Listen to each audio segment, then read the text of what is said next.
Boa noite a todos, boa noite, Petit. Boa noite, Geva. É uma satisfação poder me reencontrar com você depois de alguns anos afastado, para que a gente possa fazer uma homenagem à Dona Irene Granke, muito merecida, uma senhora que nos ensinou a fazer ufologia. Eu me lembro quando eu era adolescente, e você também, um pouquinho mais velho do que eu, mas a gente aprendia com ela na casa dela, no Leme, no Rio de Janeiro, a fazer ufologia. Foi fascinante essa experiência. Geva, olha, dizer para você, né, o que eu já disse pessoalmente, mas agora publicamente, que é uma honra estarmos aqui reunidos nessa oportunidade, e eu tenho certeza, eu diria até inspirados pela nossa grande matriarca, a matriarca da ufologia brasileira, a professora Irene Granke, e realmente ela, tanto em relação a você quanto em relação à minha pessoa, nós tivemos esse privilégio, que eu considero, não poderia falar de outra maneira, de termos tido tanta atenção da parte dela dentro desse processo que foi o nosso iniciar na questão ufológica. Ela foi a nossa grande mãe cósmica, a nossa grande mãe ufológica, e aprendemos realmente muito com ela, inclusive dentro dos aspectos ligados à seriedade, né, não só a nível de conhecimentos, é claro, a seriedade que o assunto deve ser tratado. A gente não pode brincar de fazer ufologia, temos que fazer ufologia de fato, e o aspecto da ética também, que sem ele nada pode ser mantido na nossa área. Então, realmente é uma honra para mim estarmos aqui hoje, reunidos com todos esses que estão nos assistindo a partir de agora, tendo você ao meu lado dentro desse processo de homenagem. É uma satisfação para mim também, uma alegria muito grande de poder me reunir com você depois desses anos todos, para que a gente possa fazer essa homenagem à Dona Irene. E eu diria até que Dona Irene, ela era de uma seriedade tão grande em que ela não deixava a gente brincar com ufologia. Era sério. O papo dela era sério. Tanto é que ela era respeitada em todo o mundo. Por onde eu tenha andado nesses países todos, sempre alguém me perguntava: e Dona Irene Granke, como vai? Está bem? Está viva? Está firme? Está produtiva? Falei, sim, firme, produtiva, vivíssima, né? Eu acho que ela viveu os seus últimos anos até o último minuto, quando finalmente, infelizmente, ela veio a falecer. E, curiosamente, junto dela, 2 ou 3 dias depois, veio a falecer o Vítor Soares, outro grande patriarca da ufologia brasileira. Nós devemos muito a eles, muito. Com certeza, Geva, com certeza. Eu me lembro que ainda um pouco mais do que adolescente, quando eu vislumbrei o primeiro momento de ter um contato direto com ela, eu já acompanhava através de programas de televisão, através das publicações da época. Eu me lembro o quanto eu nervoso fiquei naqueles momentos que antecederam a primeira ida lá, justamente para o apartamento que você fez menção, né, do Leme, naquela época, para encontrá-la pela primeira vez. E agora, isso, na verdade, aconteceu, né, veio acontecer só depois que eu fiz a minha primeira palestra pública, em 79, no primeiro Encontro Nacional de Teses Ufológicas na cidade do Rio de Janeiro, onde eu apresentei uma tese junto com outras 6 previamente selecionadas do Brasil inteiro, e que nós tivemos, né, você conhece essa história bem também, nós tivemos, e você também teve uma interação também grande, profunda, ou seja, como nós conversamos até há anos atrás sobre isso, nós temos grandes amigos aí, ufólogos na atualidade, que acompanham o nosso trabalho e participam em geral, né? Mas eles não tiveram essa condição que nós dois, né, no passado remoto, realmente, de termos essa interação. No meu caso, logo depois que eu terminei a minha primeira palestra, eu tive um contato com ela e ela me convidou justamente para a primeira reunião, na época da Apex Rio, antes que ela fundasse o CIS, né? A Apex Rio era uma espécie de sede, né? De segunda sede do grupo criado aqui onde eu estou hoje, na cidade de São Paulo, pelo Max Berezovski, né? Um outro grande ufólogo aí da história da nossa ufologia. E aí, a partir daquele momento, eu passei, logo depois desse evento, a interagir com ela, a fazer parte do seu grupo. E nós acabamos já no ano de 81, você se lembra disso também, mediante um convite do também saudoso hoje Paulo Fernando Cronenberg. Nós nos conhecemos em 81, num evento também realizado pelo próprio Cronenberg na cidade de Petrópolis, né? Foi lá que nós tivemos o primeiro contato nosso, né? E a partir daquele momento, a nossa vida foi estarmos juntos, realizando, nós dois conjuntamente, às vezes você separado, às vezes eu, mas com outros membros também da comunidade séria ufológica progressivamente, tudo aquilo que a própria revista UFO, né, tendo à frente esse irmão que hoje está aqui comigo, no caso você, é claro, liderava e foi capaz justamente de gerenciar para a criação de processos que nós já falamos muitas vezes, né? Os mais jovens às vezes não podem até não ter essa perspectiva, né? Mas todos aqueles que acompanham a ufologia já há um determinado tempo em relação ao passado, sabem que tudo de importante que foi criado na ufologia brasileira após justamente aqueles nossos mentores, como o General Uchoa, como a professora Irene, deixarem, vamos dizer assim, esse trabalho à frente desse tipo de missão, foi feito, foi conseguido através das iniciativas da revista UFO. Né? Não há como tentar, às vezes, como alguns tentam, fingir que isso tudo não é realidade. Né? O mundo inteiro sabe desse tipo de situação que aconteceu de maneira tão especial no nosso Brasil, que permitiu que esse grupo, do qual eu sempre tive a honra de participar, com você, com o Claudeir, com o Ramalho, com os outros saudosos já hoje, né? o Beck lá de Brasília, né? Entre outros grandes nomes do passado aí também, conseguimos realizar que ninguém em outros países teve a chance de fazer, eu diria, nem a metade na realidade. Né? E isso tudo, eu tenho certeza, foi feito a partir da inspiração da nossa grande matriarca também.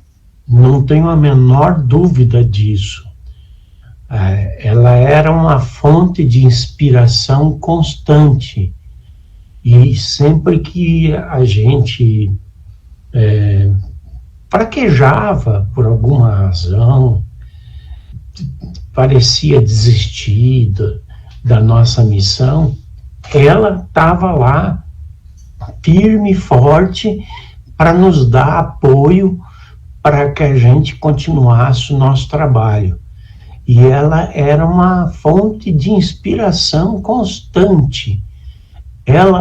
Eu costumo dizer que a dona Irene Granke, ela subia morros no Rio de Janeiro com gravadores de 5, 6 quilos. Naquela época não havia gravadores mais leves, para pesquisar ocorrências, para entrevistar pessoas e fazer o trabalho dela. E esse trabalho dela foi difundido mundialmente. Ela teve uma quantidade enorme de artigos publicados em revistas internacionais, muitas das quais nós temos acesso hoje pela internet, e é algo realmente único na nossa vida. Nós tivemos a nossa iniciação ufológica, entre aspas, não sexual, mas a nossa iniciação ufológica a partir da dona Irene Granke, que era uma matriarca, não só da gente, mas de muitos ufólogos. Muitos não aproveitaram e se perderam no caminho, mas nós aproveitamos. Nós aproveitamos e seguimos a trilha que ela nos deixou, que era uma trilha extremamente salutar na área ufológica. Geva, eu estava me recordando agora, um detalhe para que a gente veja justamente essas pessoas que estão nos acompanhando hoje, principalmente os mais jovens, né? A dona Irene, estive conversando com a Chica, né, que está nos acompanhando com toda certeza agora, a Chica Granke, né, um dos filhos, dos dois filhos da própria professora Irene Granke, e a gente estava falando do primeiro avistamento dela, e esse primeiro avistamento que mudou da água para o vinho a própria vida da nossa professora, vamos colocar com muita honra dessa maneira, aconteceu quando? Aconteceu no mês de julho de 1947. Poucos dias depois, o Kenneth Arnold, aquele piloto, teve o avistamento daqueles vários objetos dos Estados Unidos durante um voo, ele em seu avião, que se tornou o marco do início depois da chamada Era Moderna dos Discadores. Então, até nesse aspecto, a dona Irene, para que a gente veja que era como se a vida dela tivesse sido plantada em determinado momento, para que a partir dela fosse conseguido e tanta coisa disseminada em termos mundiais. Ela teve o primeiro avistamento que a marcou profundamente, justamente em julho de 47, poucos dias depois, justamente da data que é hoje considerada oficial da Era Moderna dos Discadores, que é a data do dia 24 de junho, como nós sabemos, né? E logo depois nós tivemos o caso Roswell também. Foi o caso Roswell, o caso de Kenneth Arnold e a dona Irene Granke tendo aquele avistamento a partir da cidade, de um sítio no município de Vassouros. Em Vassouras, não foi? Justamente, em Vassouras. E a Chica, ela esteve me falando, já agora há poucos dias, que uma das coisas que até hoje ela não consegue entender é como ela, Chica, com pouquíssimo tempo de idade ainda, não vou dizer recém-nascida, mas não tinha, na verdade, uma idade ainda para que a gente julgasse normal ela se recordar. Ela me disse agora, mais uma vez, esses dias, o quê? Que ela guarda perfeitamente na memória aquele ambiente, aquela situação em meio ao próprio avistamento da dona Irene naquele dia de julho de 47, de maneira surpreendente, né?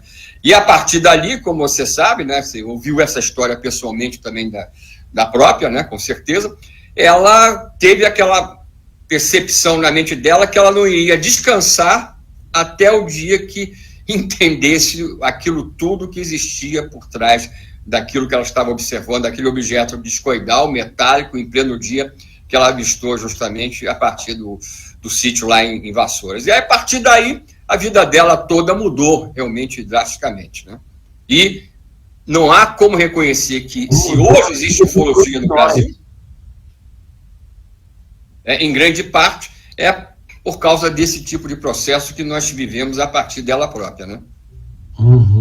Sim, sem dúvida, sem dúvida. A dona Irene teve um insight a partir daquele avistamento ufológico em Vassouras, nos anos 50, você falou?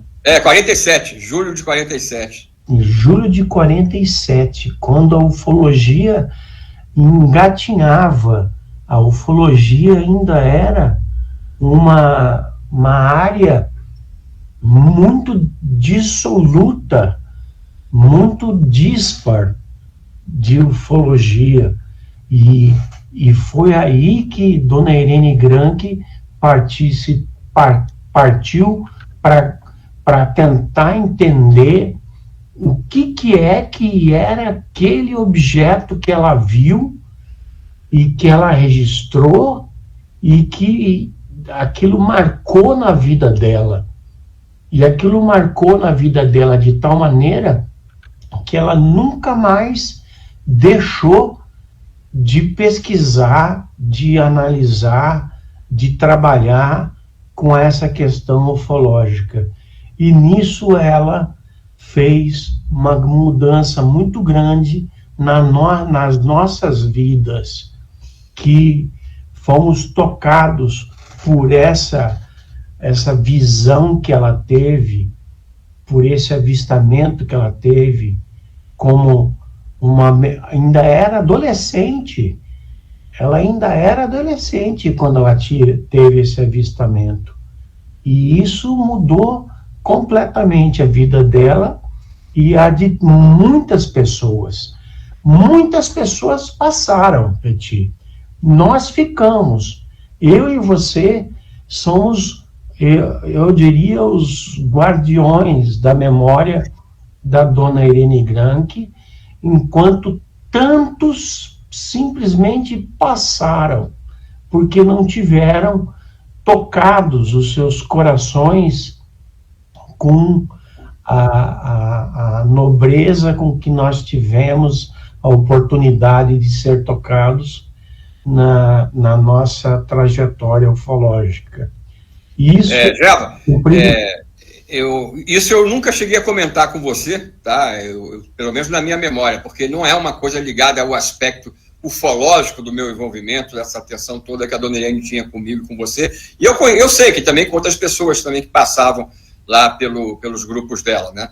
Mas o que eu quero dizer é o seguinte, depois dessa fase inicial de contato com ela, tá? Eu descobri pela própria Chica, depois me revelou, né, a Chica Granke, a sua filha, que ela e realmente, aí eu fiquei até surpreso. Eu falei para a Chica, pô, eu não soube que tinha chegado a esse ponto aí, né? Porque a minha mãe também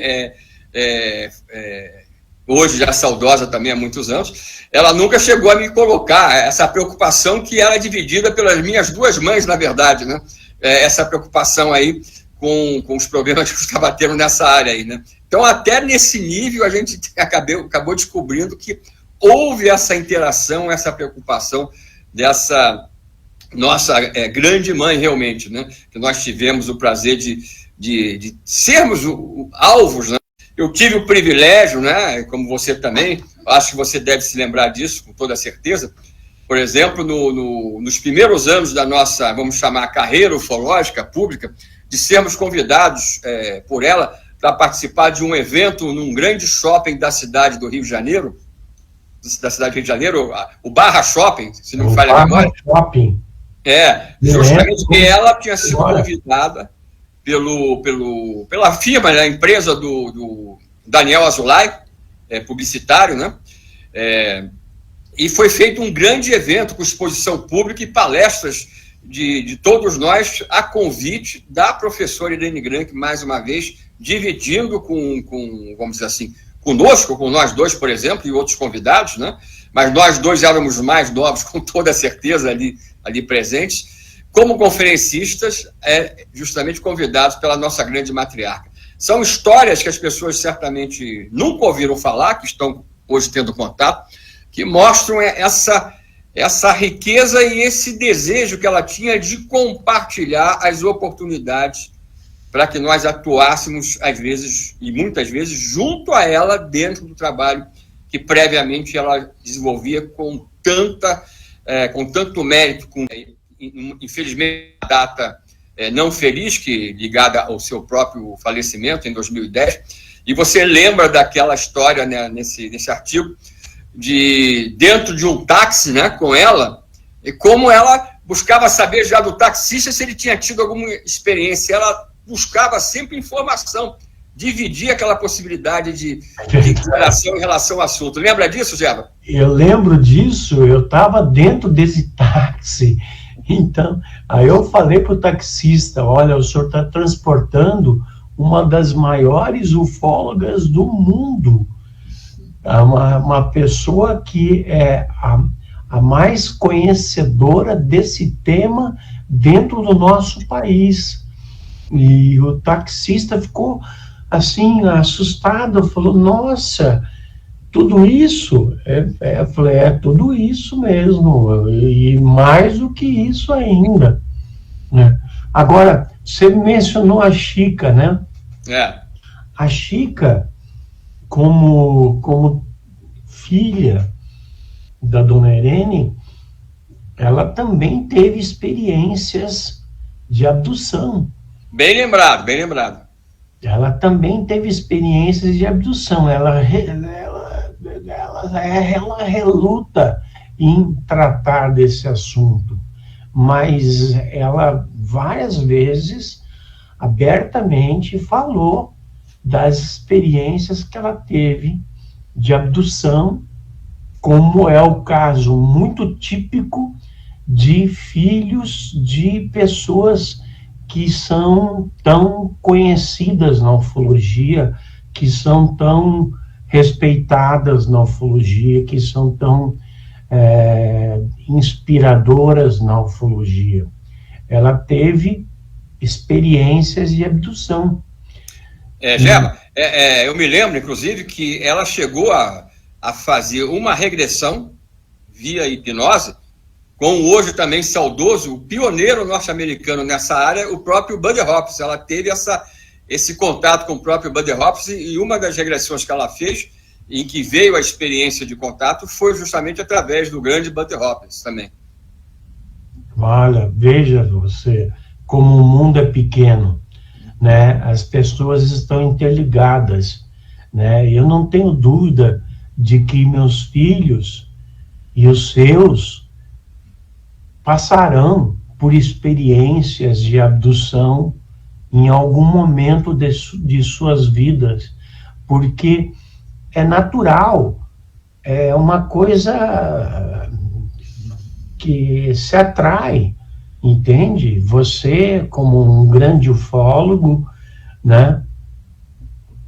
Teus filhos vão acabar passando por essa experiência. E isso vai acontecer. Os meus filhos já passaram, né? Eu já tive, o Daniel teve uma experiência de abdução, assim como o Pedro, eu suspeito, o Pedro é o meu menor, de 17 anos,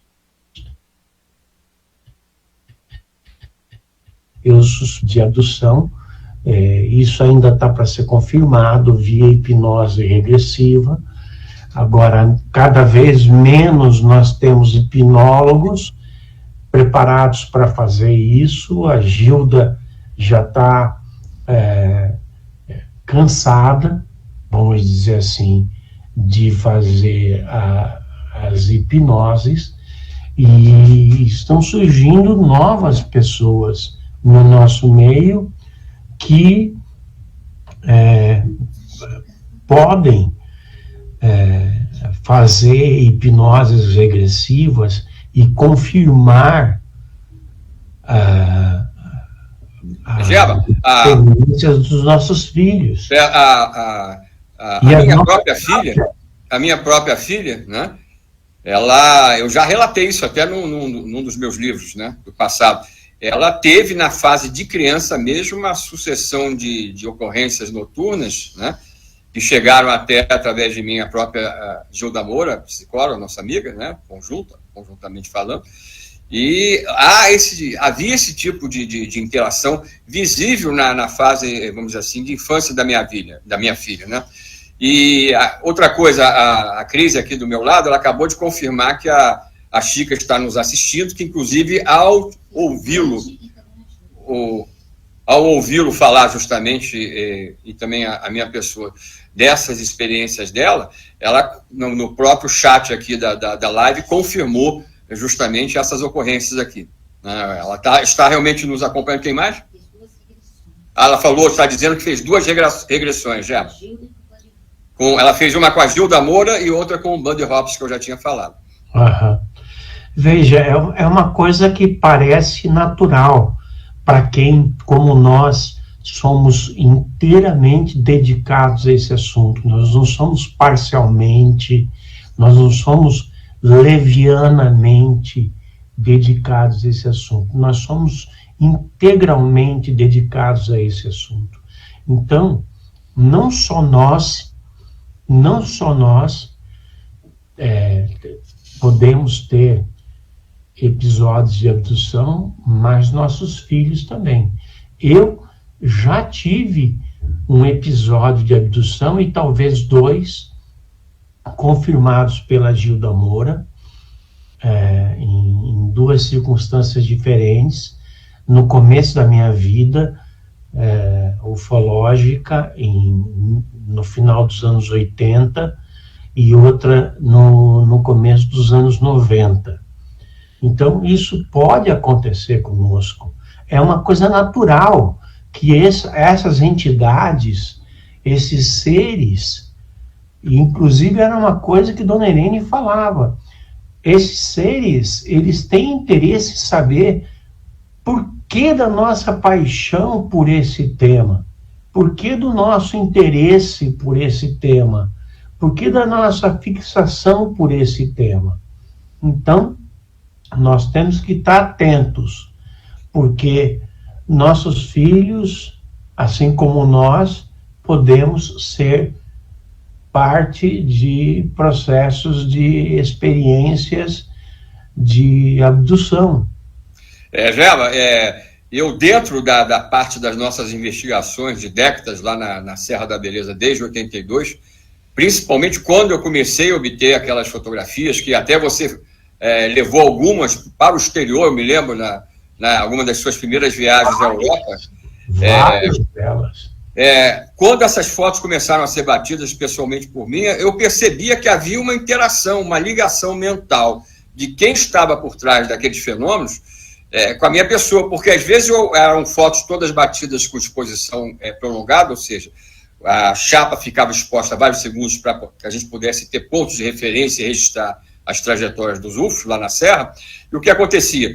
Às vezes, quando eu apertava o obturador, o disparador, melhor dizendo, da câmera, o objeto que estava passando na horizontal, de repente subia, descia, alterava a brilho, ou seja, havia uma interação direta nesse sentido, que deixava claro que eles não estavam ali sem saber quem estava ali e para que finalidade, por exemplo. Há esse tipo realmente de interação. Isso que você falou, que envolve alguns, pelo menos, dos principais investigadores, mesmo que nós não sejamos reconhecidos ou conhecidos como pessoas contatadas, vamos colocar dessa maneira, isso é uma coisa que você sabe, você mesmo já se pronunciou várias vezes no passado, acontece.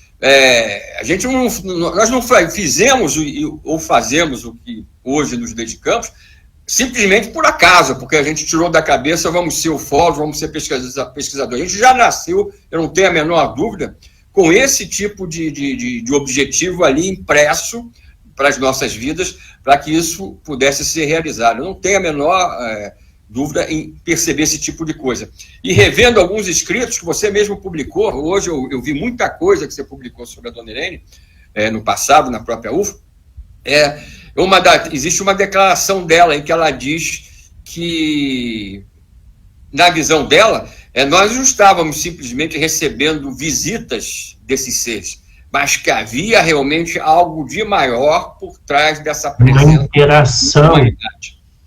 Uma interação, é isso mesmo. Era o que ela defendia. E o que outros ufólogos do mundo, gente também do quilate da Dona Irene Granke, pessoas como você próprio citou, o Bud Hopkins e David Jacobs. John Mack também. Ele veio ao Brasil e teve experiência lá na Amazônia. Pois é. Eles defendiam que havia uma ligação entre nós, ufólogos, e seres extraplanetários que estavam atuando aqui na Terra. Isso, eu não tenho dúvida disso. Eu não tenho dúvida nenhuma. Defendo isso. Eu não falo isso abertamente. Mas hoje eu estou falando. nessa live eu estou falando abertamente que isso é fato, e é um fato inegável. E eu tenho constatado, através das minhas viagens e entrevistas com outros ufólogos do exterior, que eles compartilham da nossa opinião, que eles, inclusive, admitem que já tiveram experiências de abdução, experiências... O termo abdução, aqui, ele fica muito restrito. São experiências extracorpóreas entre humanos e extraterrestres. Seja extracorpóreas nossas e eles, coisa absurda que circulava e que tomava corpo, porque as pessoas hoje que frequentam as redes sociais têm muito pouco discernimento do que pode e do que não pode ser. E tem pouca gente hoje na ufologia brasileira dizendo o que pode e o que não pode ser. Infelizmente, a ufologia decresceu. A nossa época de ufologia era uma época sólida. Nós pesquisávamos casos, nós íamos a campo, nós pesquisávamos ocorrências, conversávamos com testemunhas, coletávamos informações. Isso não existe mais. Angélica, eu diria até que há uma boa diferença. É claro que o que eu vou falar agora não atinge, entre aspas, a todos os membros da comunidade ufológica brasileira, por exemplo. Mas eu me recordo, eu vou até citar aqui um exemplo do grande Claudeir Covo, co-editor da revista UFO. Né, Nossa, né, grande Claudeir. O que acontecia no passado? No passado, nós dois e outros membros da mesma idade da nossa, naquela época, que surgíamos na ufologia publicamente falando, nós tivemos essa oportunidade de perceber que havia um aprendizado a ser realizado progressivamente dentro da nossa própria investigação. A gente aprendia com a Nona Helene Grank inicialmente e com a própria experiência progressiva. Hoje em dia, na verdade, isso não é só hoje em dia, mas de anos para cá, eu percebi que pessoas que eu conheci, que eu até dei apoio no passado, convidando para palestras, convidando para até indiquei para programas de rádio, de TV, por exemplo, simplesmente não conseguiram aprender nada. Hoje tem o mesmo conhecimento ou falta de conhecimento do passado. Por quê? Porque acham que para fazer ufologia simplesmente basta subir uma montanha com binóculo e ficar olhando o céu. E que isso dá a experiência suficiente para definir a validade dos casos, aquilo que está sendo observado, ou coisa parecida. Então, é um chamamento, aquilo que você acabou de fazer realmente, para esse tipo de realidade. A gente não pode simplesmente ver o tempo passar. E por que eu citei o Claudeir? Eu já ia passando a bola para você, e sem citar um exemplo, né, daquilo que ele fez. O Claudeir, exímio, como infelizmente muitos na atualidade mais novos não sabem, mas analista de imagens de UFOs, vídeos e filmes do passado. Pioneiro nessa área, técnico inclusive, com todas as letras. E eu me lembro como se fosse hoje. Eu, por exemplo, eu sempre mexi com astronomia desde criança. Era um outro tipo de amor que eu tinha, que a ufologia fez parte disso, consequentemente. Mas o Claudeir, eu me lembro uma época que ele, na primeira oportunidade que teve, ele como morador da cidade aqui de São Paulo, onde eu estou hoje fazendo essa live, ele me disse mesmo: olha, eu estou indo fazer um curso de astronomia no planetário. Por quê? Ele queria aprender mais de uma área que ele ainda não tinha tido muito contato, que ficou na frente dele essa possibilidade, ele foi fazer um curso de astronomia. Agora eu pergunto, quais os pesquisadores nossos hoje que se intitulam de campo, por exemplo, que vão para olhar o céu, conhecem alguma coisa realmente praticamente dessa área? Quase nenhum. Então, ou seja, o que acontece? Quando eles veem alguma coisa que é não identificada, essa coisa não identificada, na verdade, é definida como não identificada, seja numa foto, num filme, ou simplesmente vendo, devido à limitação de conhecimento que eles têm.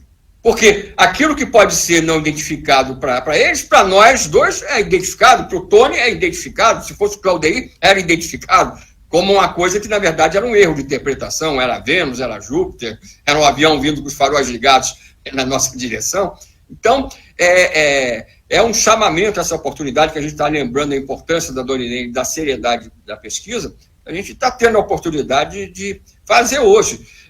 A gente não é dono da verdade de nada, mas procurem aqueles, principalmente, que estão começando hoje na ufologia, a verificar o histórico. Isso é importante, verificar o histórico de quem apresenta documentação para vocês. O histórico. A gente não pode admitir que uma pessoa que surge hoje está em condições de aferir a validade de uma imagem que ele próprio acabou de fazer. Não é assim que funciona. Quando eu costumo dizer que eu tenho 40 anos ou um pouco mais de ufologia documentada, e você está, apesar de ser, como você falou, 3 anos ou 4 mais velhos que eu, brincando um pouco, você é mais novo, né? Tá certo?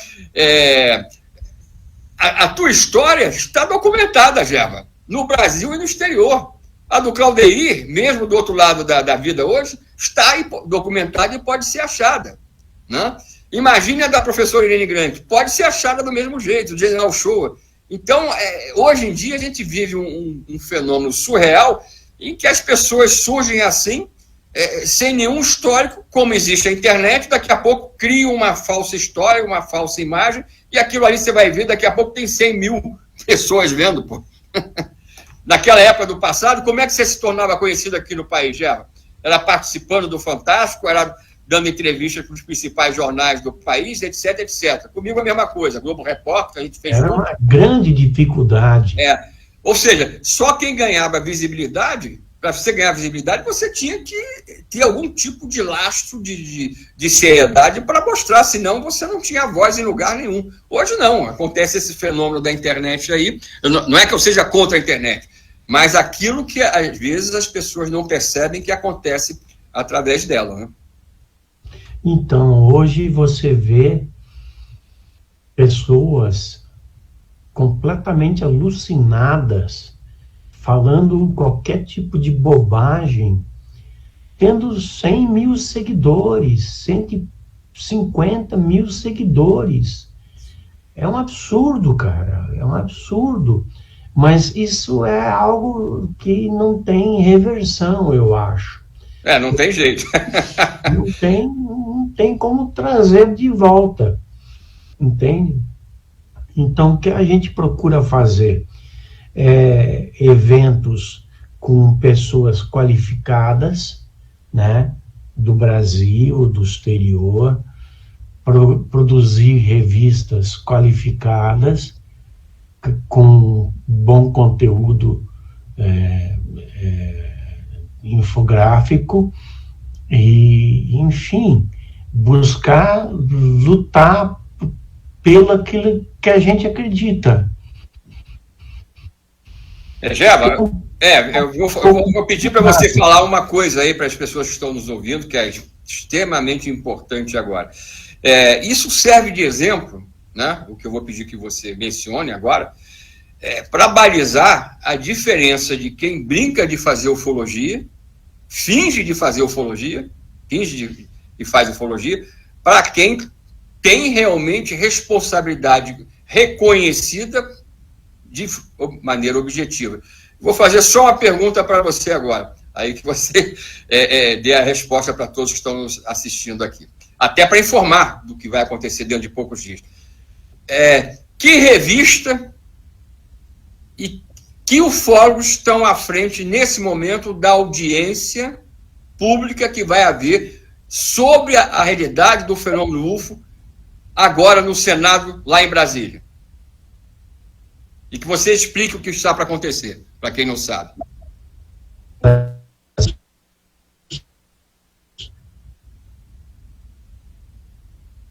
Eu não sei se houve uma falha na minha internet aqui. Tá? Isso vai acontecer no ano que vem. Tem uma página na internet. São 170 lugares no plenário do Senado, tá? Perante senadores, perante deputados, perante autoridades, comandante da aeronáutica, comandantes de algumas corporações militares. Isso é uma coisa inédita, isso nunca aconteceu em lugar nenhum do mundo. E nós estamos fazendo e vamos realizar com bastante vigor.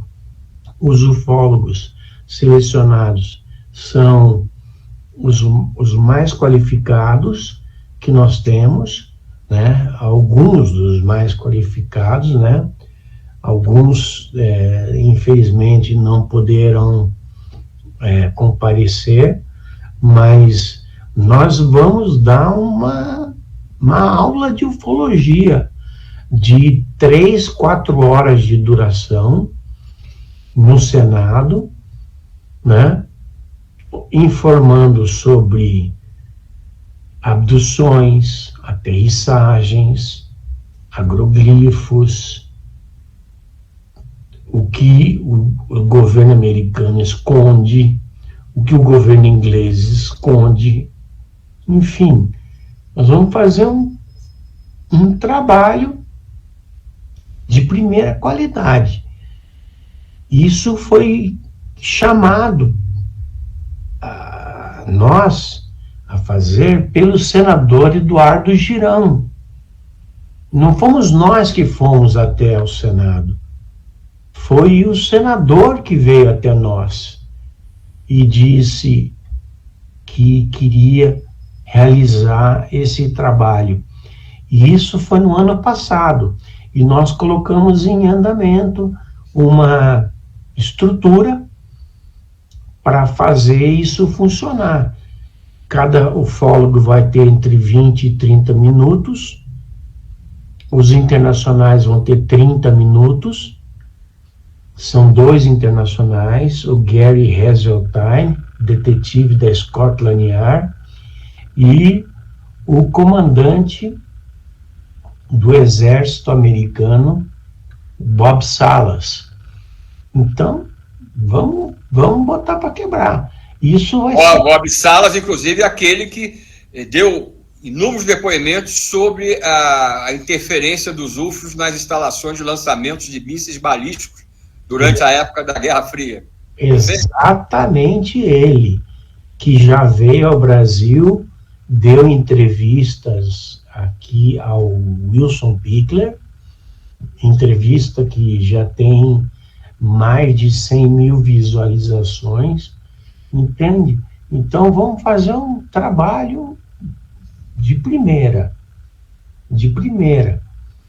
um trabalho que mostra profissionalismo por parte dos ufólogos chamados, os que foram chamados, não podemos chamar todos, chamamos aí uns 8, 9 pesquisadores, entre eles os estrangeiros, e vamos fazer um trabalho no Senado Federal, pela primeira vez na história do mundo, que um Senado Federal abre as suas portas para discutir ufologia abertamente.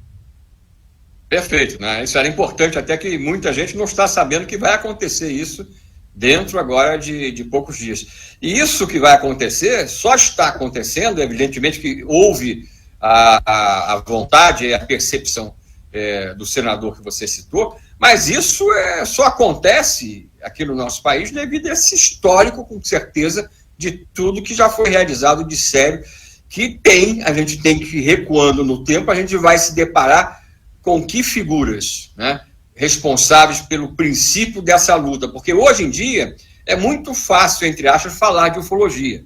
Até porque hoje as pessoas até não são muito críticas, até para poderem separar o joio do trigo.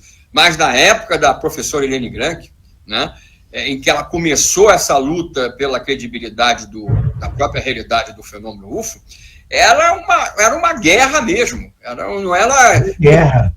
Eu há 30 anos atrás, ainda na época como morador da cidade do Rio de Janeiro, professor Helene Grank foi professora de inglês durante não sei quantos anos, por exemplo, na cultura inglesa.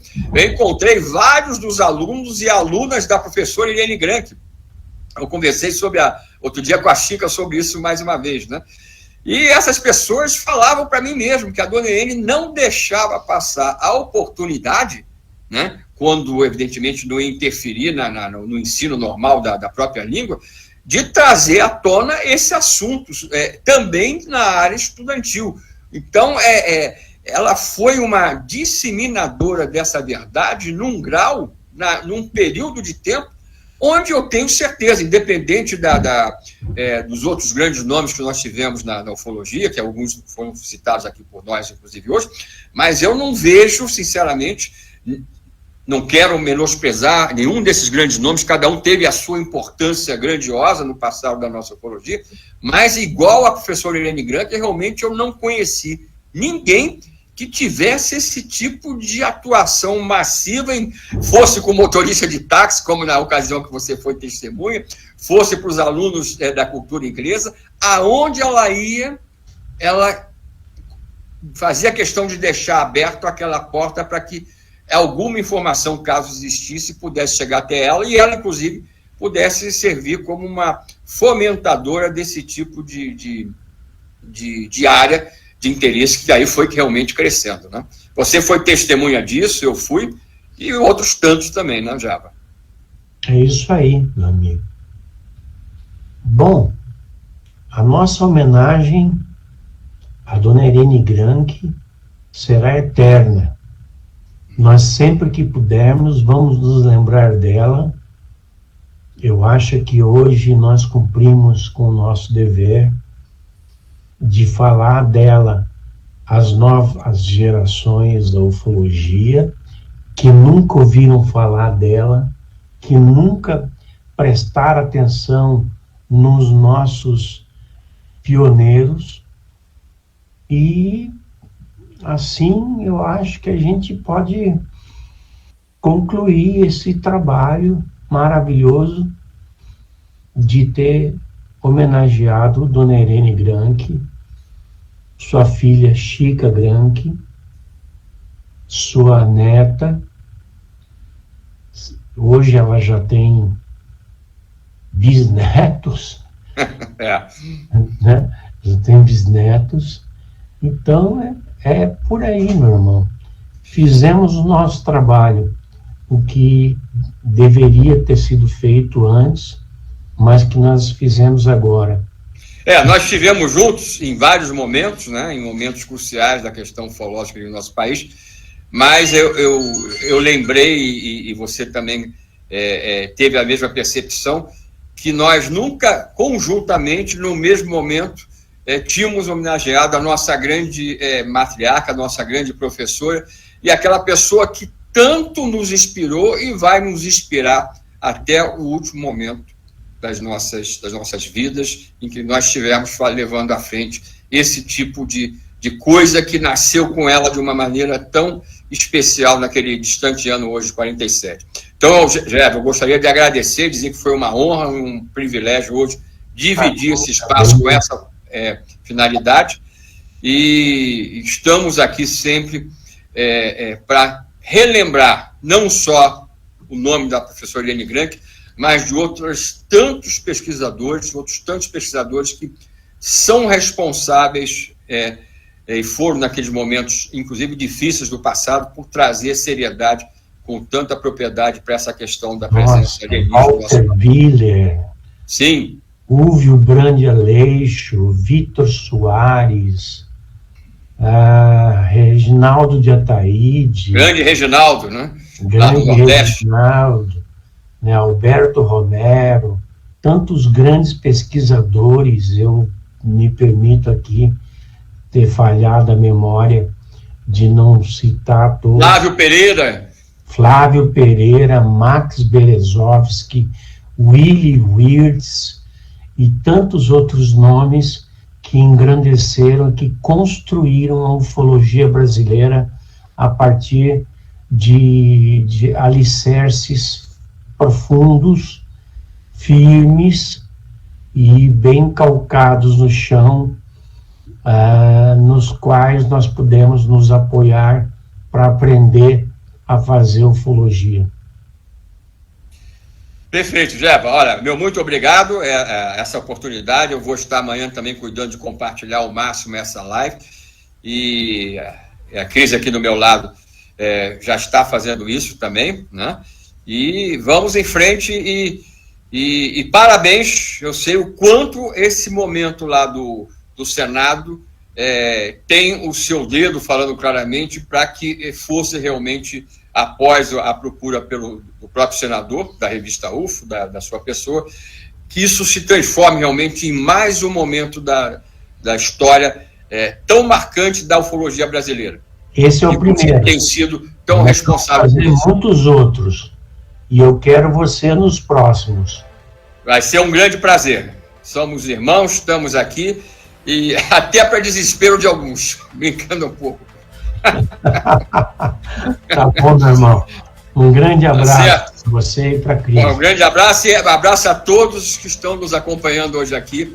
E procurem realmente procurar saber mais da história da nossa ufologia, para vocês perceberem, terem a ideia realmente do quanto nós devemos ser agradecidos ao passado que nós vivenciamos. É isso mesmo. Muito obrigado pelo privilégio de compartilhar esses momentos com você, meu irmão. Um grande abraço. Outro para você, Zé. Obrigadão.